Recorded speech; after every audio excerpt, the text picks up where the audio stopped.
Hi guys! Welcome to my channel. Ito ang ating bagong video for today. Ang aking unboxing sa aking drum na dumating ulit. Pangalawang drum ko na to guys. Galing Kuwait. Actually, hindi to mga branded. Mga pinaglumaan na. Ika nga.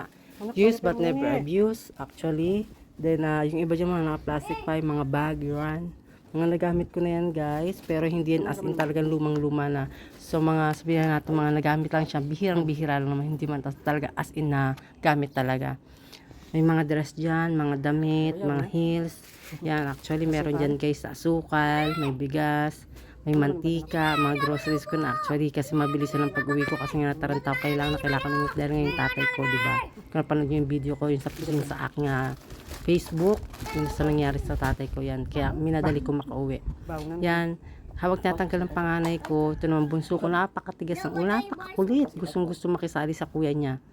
Maingay siya dyan guys. Kaya pinasok na talaga ng kuya niya. Kadal na sobrang kulit. Yan. Para manahimik na. Gustong gusto tumulong. Yan guys. Actually pinag-iisipan ko kasi nga sa daming ko ng damit, marami na akong gamit. Yung iba nga sinabi sa inyo yung dati kong video na pinakita sa Facebook, yung ba sinulog ko na lang na sayang talaga guys.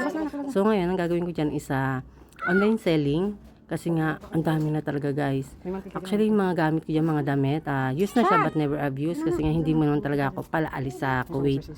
So, yan siya guys. Halos mga damit yan guys. Mga dress, mga pants, yan, mga pambahay, mga shorts. Yan, may mga gamit ako equipments ako guys, pang exercise. Kasi kahit talaga, saan talaga ako pagpunta, lagi talaga ako may equipments. Kasi, mahilig talaga ako mag-exercise.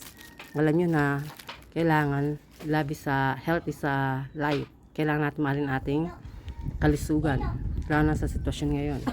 Yan guys, yan tinatanggal ng panganay ko. Yan may mga lotion dyan. Actually iba dyan mga groceries ko guys kasi nga namili ako, tas mabilisan din ang pag-uwi ko. Di ko na-expect na kailangan ko umalis agad ng Kuwait dahil sa nangyari sa tatay ko. Yan guys, may mga lotion, may mga gamit. Mahilig ako magkape guys, kaya meron naman akong heater. Actually yan, bigay lang sa akin yan ng dun sa work namin. Yan, marami yan guys. Yan, may mga perfume, may mga heels, mga slippers, mga rubber shoes. Kasi nga tumatakbo ako lagi tuwing gabi, minsan sa umaga nag-exercise ako. Yan, gagawin lang ng panganay ko dyan. Mama, dami-dami na sound ilalagay yan. Kaya nag-decide ako na mag-online selling na lang guys. Actually pag nag-online selling ako guys, don't worry, napakamura lang guys para mabenta lang to. Di practical na lang sorry hindi ko siya pamimigay, kailangan ko talaga ng pera, idagdag income. Alam nyo na, buhay sa Pilipinas, sobrang alam nyo na yun. Yan guys, actually meron pa ako sa mga accessories. Yan galing sa madam namin, binigay sa amin, hadiah sa amin yan that time. Yan mga pabango, yan. Ayan, sinimot ng panganay ko. Ayan, actually after nyan guys, ibinalik ko na yung mga gamit ko ulit dyan. Kinuha ko lang mga importante. Kasi wala na paglalagyan sa cabinet guys. So no choice ako, yung ibang gamit ko nasa drum pa rin. Yung mga kailangan ko yung online selling. Ang dami talaga guys, promise. Kaya sa mga bibili, don't worry. Use man siya but never abuse. I'll make it sure na magugustuhan nyo guys. So wait nyo lang ang aking online selling. Mura na. At siguradong magugustuhan nyo pa. Yan guys, ayan, ito tinatanggal ng panganay ko kasi nga sabi ko sa kanya pakitanggal yung mga importante kasi ibabalik ko yung mga damit.